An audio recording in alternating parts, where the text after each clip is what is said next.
Hello everyone, Brenda Lamoldro with you live in the studio. March 13th, also known as Selection Sunday, was a painful day for the South Carolina men's basketball team.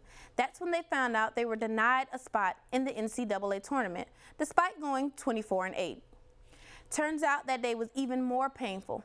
According to multiple reports, athletic director Ray Tanner confirmed head coach Frank Martin received a text from the NCAA saying they made the tournament. That was around 6:30 p.m.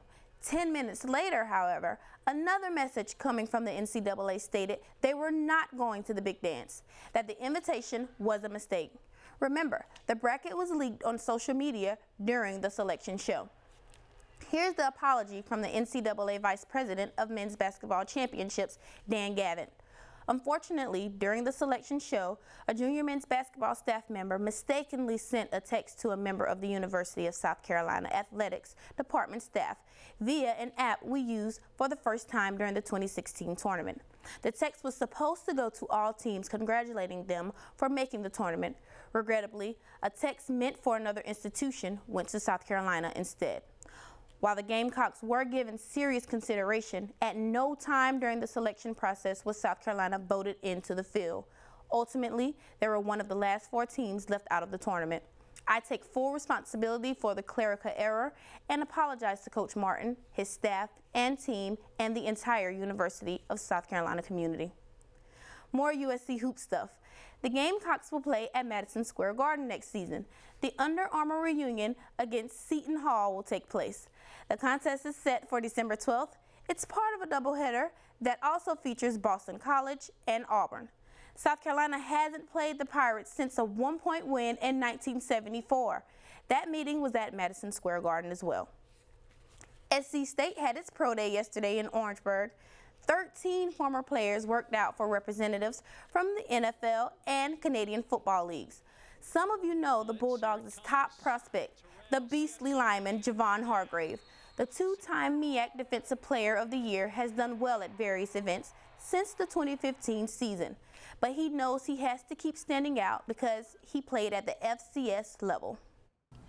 Coming from a small school to be on the big stages like this, something I've been kind of dreaming about my whole life, and blessed to be a part of it.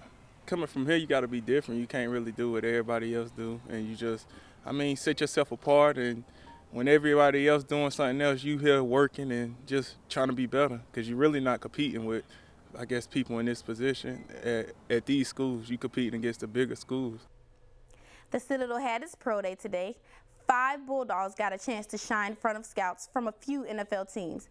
That includes Wando grad Brandon Eakins and SoCon Defensive Player of the Year, Mitchell Jeter. The Citadel basketball team is losing a couple players to transfer.